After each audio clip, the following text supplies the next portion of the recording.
friends of mine named Libby and Karen, and I was just hanging out with them, and I was talking to them, and Karen had known me since I was about 15 years old, and I said to her, Karen, do you remember how shy I used to be? And some of you can't believe that I was actually shy at one point. But that's true. I used to be very shy. And then God called me into the ministry, and I said, no way, God. You want me to get up in front of people and talk to them about you? Why would I ever do that? I'm shy. Well, I just want you to get this. When God calls you to do something, he'll give you the ability to do that. I told them last week, I said, you know what, I'm still nervous every Sunday when I get up in front of everybody. I'm still nervous. But I know God will give you the ability when I need it. And ladies, when God gives you a passion and he gives you a heart, he will give you the abilities to do that. And not only that, the P in SHAPE stands for your personality. All of you have a personality. Some of you are introverts, some of you are extroverts, some of you love people, some of you don't want to be around people. But whatever it is, it's going to line up so that you can become everything God has created you to be in order to fulfill the passion he gives you. Another thing that he uses are our experiences. That's the E in SHAPE. Our experiences. God will take the most horrible experience in your life, if you let him, and turn it around so that you can be used for good to help somebody else with that. He's shaped you. He's given you experiences, positive and negative, to become the woman you want to be. Now notice this. In Proverbs 31, it says this. This woman goes out to inspect a field and buys it. She's pretty business savvy. With her earnings, she plants a vineyard. She's energetic and strong, a hard worker. She makes sure her dealings are profitable. Her lamp burns late into the night. I love that because most women will outwork a man any day because they're hard workers. And the Bible says that a godly woman's lamp burns late into the night in order to accomplish everything that she needs to get done. And when you're asleep, guys, she's taking care of business. Gentlemen, don't be a passion killer. You will either be a passion protector and help your wife, or you will be a passion killer and destroy your wife's soul that God created her to have. What are you going to be this morning, guys? Number 3, godly women place a high value on others. I said this the same thing for the men last week, but it's true of women. Godly women place a high value on others.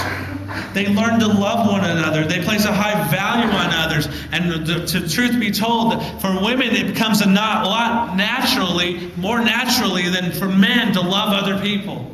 But one of the things that I notice about women, I want you to stay with me for a second, is this tendency or this desire or this temptation to become very negative with other women. Now, stay with me for a second. You guys have all heard of gossip, right? You guys know what that is? For some reason, even the Bible says this, a lot of women have the tendency to gossip or to talk negatively about other people. Ladies, let me just tell you this. Listen to me. Stop. Stop. The Bible puts gossip in a long list of sins, and one of the sins in that list is murder. Gossip, equivalent to murder. Well, why is that? Because you can kill somebody with your words. Isn't that true? Yes. You can be good with your words, or you can be negative with your words. You can slander a person. You can get this group together to talk about that group, ladies. And God says, watch what you say. There has to be a high value on others. You've got to learn to love one another. Nowhere is that more true than in the church. Now, I love church, but sometimes there's a lot of drama in church. Isn't that true? Amen. I talked to a friend of mine recently who goes to a big, huge mega church, and I said, is there drama in your church? And he goes, you would never believe it. And I said, I got a smaller church than yours, and there's drama here. And sometimes, ladies, and I'm not picking on you, but sometimes you ladies are the reason. And that's just the truth. The scripture says we place a high value on others. We learn to love one another. We respect one another. We encourage one another. Now, I'm not slamming you ladies. I just want you to know that that's a tendency that you ladies have. And it's a tendency that you've got to guard against. We've got to learn to love one another. Now notice this lady here. It says, she makes thread with her hands and weaves her own clothes. She welcomes the poor and helps the needy. She does not worry about her family when it snows because they all have fine clothes to keep them warm. When the guy is not doing nothing, the woman is taking care of everything. A couple of weeks ago, we went camping. We went to the mountains, and my wife was the one who packed everything that we needed. And she was the one who packed all the kids' clothes. I took care of mine. Don't look at me like that. Come on. I took care of my stuff. Well, the reality is that we've got to learn to work together. That women, you have such a natural love for people. That's one of the reasons women date idiots, is because they think that they can change them. I don't know why that is. Don't do that. But the reality is, ladies, God has given you a passion. He's given you a heart. He's given you love for people. Use that for His good and guard against the bad. Now notice this next point. Godly women work hard both in and out of the home. Godly women work hard both in and out of the home. Whether you work in the home or in the marketplace, God desires for you that you work hard. Well, why is that? So you can earn the accolades and the praises of other people? Absolutely not. He desires us to work hard so that we can be an example to the people who are next to us, and so we can glorify Him. When we work hard, both inside and outside of the home, ladies, you are glorifying God with your life. Now, there used to be this debate several years ago about whether or not a woman should stay home and not work, right? You guys remember that? It used to be a big old thing, huge thing. People used to say, wives, you should just stay home and you should take care of your kids and not work. But I just got to be honest with you. Today in my family, that wouldn't work because we couldn't make the bills. And so whether or not God has given you the opportunity to stay home, ladies, count it as a blessing. God has given you a blessing to raise those kids up, to take care of things at the house, to make sure that everything in the family is going well. But if He's called you and He's allowed you to go into the marketplace and do a great job there, do it to the best of your ability. You know, my mom was an amazing example of a woman who raised us kids, and I was the last one to be raised, but a woman who loved the Lord in her later years and who was a great example to my family. Well, guys, ladies, you be an example to your spouse. You be the example to your kids. You be the example to your co-workers. Godly women work hard both in and out of the home.